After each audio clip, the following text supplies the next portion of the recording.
네, 북한이 계속해서 사실 뭐 도발을 하고 있는 상황인데 한반도 상황이 좀 만만치가 않은 것 같아요. 네, 네, 그렇습니다. 지금 우리 한반도 상황은 전쟁의 먹구름이 막 밀려오고 있는 느낌을 저는 받고 그래요. 있어서 예. 대단히 위기의식을 느끼고 있습니다.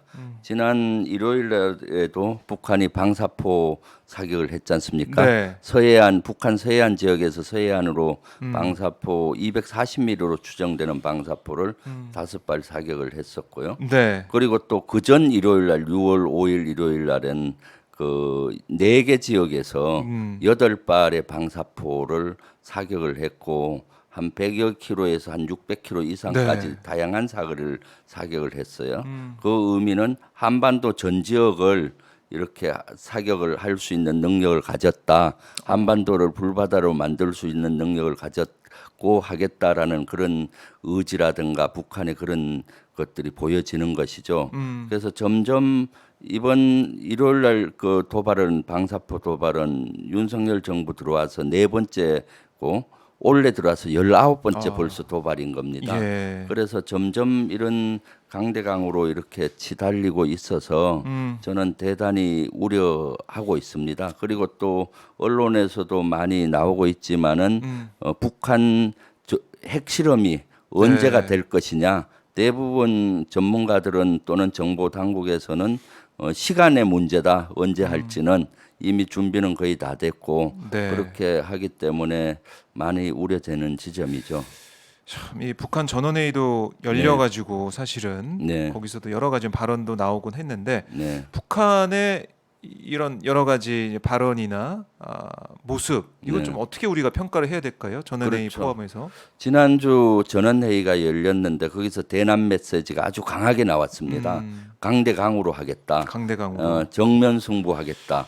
네. 대적 투쟁을 하겠다. 음, 우리가 적으로 규정하고 네. 투쟁을 하겠다라는 메시지가 나온 것이죠. 아하. 이런 전원회의는 사실 그 북한은 당대회의가 있고 당 대표자 대회가 있고 네. 중앙위원회 회의가 이제 전원회의입니다. 통상 1년에 한 번 정도 열리면서 북한의 정책 방향이라든가 이런 것들을 결정하는 회의거든요. 네. 그래서 이런 대남 정책에 대한 전략에 대한 방향이 정해진 것이죠. 앞으로 긴장 국면으로 가겠다, 강대강으로 가겠다 이런 메시지고 그 연이어서 바로 방사포 사격을 하루 후에 한 거 아닙니까? 예. 그리고 앞으로 점점 도발 수위를 높여가면서 여러 가지 형태로 할 걸로 예상이 되고 있습니다. 예. 그래서 전쟁의 먹구름이 막 밀려오고 있다는 밀려온다. 느낌을 저는 받고 있는 것이죠. 예. 예, 그 강대강 국면이 한동안 계속될 거다 이렇게 볼 네, 수밖에 없는데 뭐 중요한 건 이제 정부의 대응이겠죠. 네, 그렇습니다. 윤석열 정부의 대응은 좀 어떻게 평가를 하십니까? 아주 안일하고 어, 또 아마추어적인 대응을 하는 것에 대해서 저는 많이 우려를 하고 그래요. 있습니다. 예. 이번 방사포 사격을 했을 때 저강도 도발이라고 해서 그냥 뭉개버렸잖아요. 그리고 그러게요. 이제 예, 예. 어 뭡니까 또 방사포에 대해서는 윤석열 대통령이 당선인 시절에 방송포 도발 이거 9.19 예, 예. 위반 아닙니까? 뭐 이렇게 따지면서 그때 음, 강하게 대응을 해야 된다라고 문재인 대통령께 주문도 하고 했는데 또 지금 와서는 태도가 바뀌고 이렇게 아, 일관성이 유지가 되지 않고요. 네. 그리고 말로는 뭐 선제 타격하겠다 뭐 이렇게 하면서 행동은 또 그렇게 하지 않고 있거든요. 음, 그렇게 하다 보니까 대단히 안일한 태도를 보이면서 또 여러 가지 이런 일관된 태도를 못 보이고 있는 아, 것이죠. 그런 것들이 더 강대강으로 치달릴 수 있는 네. 그런 그 문제라고 저는 보고 있습니다. 그래요. 네, 그러니까 일관성이 없는 문제. 예, 그리고 북한에 이제 대응할 때 좀 네, 치밀하지 못한 부분이 있다 이런 말씀이신 것 같은데 네, 사실은 우리 국민들이 볼 때는 네, 윤석열 대통령, 뭐 윤석열 부부가 뭐빵 사러 가고 네, 아니면은 영화관에 가서 팝콘이나 콜라 먹으면서 그런 모습 좀 보여주고 물론 윤 대통령 입장에서는 이제 서민들 시민들과 좀 소통하는 그런 모습 보이고 싶은 그런 게 좀 있는 것 같아요. 네. 근데 좀 어떻게 좀 평가하십니까, 의원님은? 국군 통수권자로서 그야말로 안일한 태도라고 저는 봅니다. 어, 지난 금요일 날 전원회의 결과에 대해서 북한에서 발표를 했었잖아요. 네. 강대강으로 가겠다 뭐 이렇게 했는데도 불구하고 토요일 날 어떻습니까? 지금 유명한 제과점에 빵 사러 네. 가신다든가 또 특히 더 아니라는 것은 일요일 날 아침에 240mm 방사포 발사가 있었고 도발이 예, 있었는데도 불구하고 그걸 보고 받으시고 오후에 태연이 이제 영화관에 가서 그 김건희 여사와 함께 팝콘을 드시면서 이렇게 네. 영화를 보는 모습에서 저는 아 국군 통수권자가 저렇게 되면 안 될 텐데 하는 그런 우려를 하고 있습니다. 사실 지난주 일요일 또 도발을 했었잖아요. 이번 네. 지지난주 일요일 6월 5일도 하고 6월 12일도 하고 이렇게 되면은 사실 대통령 초기 아닙니까? 네. 그럼 북한의 위협이 뭔지 우리의 대응 능력은 어떤 것인지 공부도 좀 하시고 또 그런 토의도 하면서 뭐 그 해야 되는데 지금 그런 모습들이 잘 보이지 않고 있어요. 아. 그러니까 더 우려하는 지점이죠. 네. 이런 반론도 있을 것 같아요. 이게 대통령이 네. 그러니까 이제 저강도 어떻게 보면 무력 시위인데 네. 그것까지 대통령이 뭐 NSC 소집한다거나 네, 뭐 어떤 조치를 그때부터 해야 되는 거냐, 네, 방사포 아니냐, 그래서 예. 거기에 맞게 매뉴얼대로 한 거다. 지난 정부에도 그렇게 한 거 아니냐라는 반론도 있는 것 같아요. 어떻게 보세요? 그렇게 일부 언론에서 반론을 하는 데도 있고 네. 대통령실에서 특히 그런 네, 태도를 보이고 그런 취지의 있어요. 얘기를 했어요.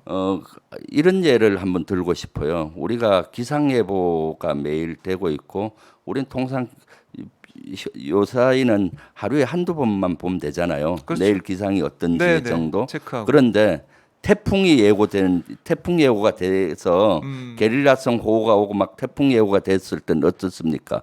더 기상 예보를 실시간에 하고 또 국민들은 더 관심이 많아서 수시로 태풍 진로라든가 체크하지 않습니까? 네. 지금은 안보 태풍이 불어오고 있는 겁니다. 아. 전쟁의 먹구름이 끼고 막 오고 있기 때문에 네. 정부에서는 이런 조치들을 민감하게 해야 되는 겁니다.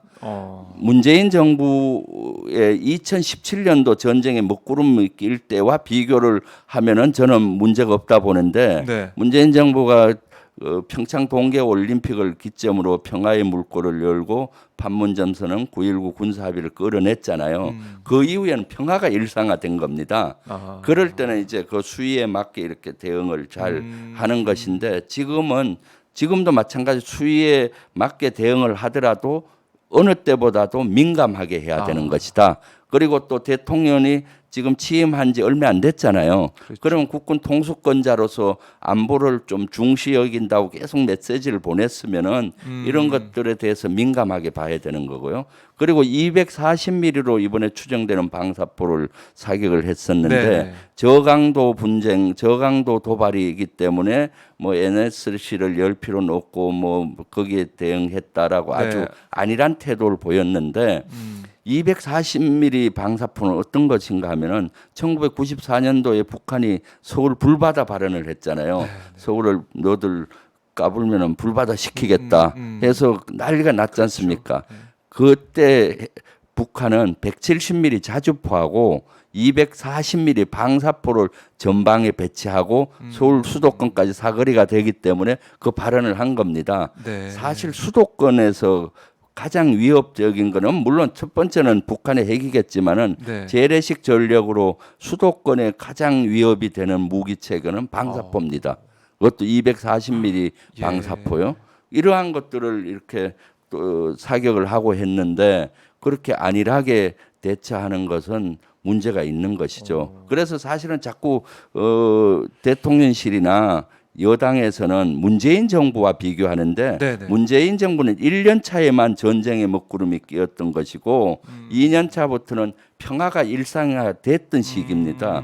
지금은 문재인 정부 1년 차와 비교를 해야 되는 겁니다.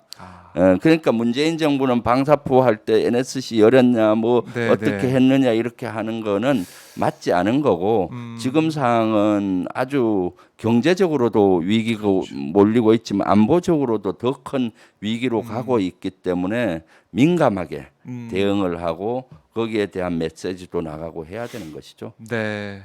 그러니까 윤석열 대통령이 어떻게 보면은 좀 더 긴장감을 가지고 네. 위기에 대응하는 모습을 더 보여야 된다. 국민들 네. 그걸 또 바라고 있다 이런 말씀이신 것 같은데. 네, 그렇습니다. 국민들은 되게 네. 불안해하지 않습니까? 네. 이런 불안을 대통령으로서 국군 통수권자로서 해소를 해줘야 되는데 그러면 국군 통수권자의 대기태세를 잘 유지해야 되거든요. 대기태세. 예, 꼭 합참의장이나 군 지휘관만 대기태세를 유지하는 것이 아하. 아니라 국군 통수권자로서도 어떠한 사항에 대응할 수 있는 대기태세를 유지해야 되는데 아침에 북한에서 도발하고 그전 주도 도발하고 했는데 네. 나는 한 시민으로서 활동을 해야 되지 않느냐 하시면서 빵 사러 가고 극장에 영화, 가고 또 그것은 또 시민 피해와 또 결부되잖아요. 피해요. 예, 예. 교통 통제가 되고 교통 통제도 경호도 되고 되니까. 예, 경호도 될 뿐만 아니라 빵 사러 갔을 때 그 대통령 빵 사는 것 때문에 빵 사러 갔다 못 사신 분도 있을 수 있겠죠. 그래서 사실은 이런 것들은 좀 자제하고 조심해야 되겠죠. 물론 대통령도 사생활은 있고 또 보장이 돼야 되지만은 네. 남의 피해를 최소로 하면서 하셔야 되는데 지금은 시기가 그런 시기보다는 대통령의 우선순위로 봤을 때 네. 시민으로 보이고 시민과 소통하고 이것이 중요한 것이 아니라 그런 모습을 보여주려고 하는 것이 중요한 것이 아니라 안보 위기에 어떻게 대응하는지 네.